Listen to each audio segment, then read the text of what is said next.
Hoy día estoy haciendo un viaje, pero no voy a la típica estación de Roma Termini, sino que encontré que había un tren que parte siempre de Velletri, pero que llega a la estación que se llama Tiburtina, porque tengo que ir ahí a un local que está ahí al ladito de esa estación y pillé que justo había un tren directo a esa estación.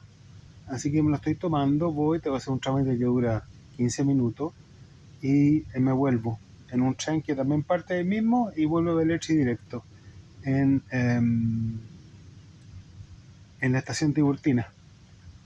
Y este tren se va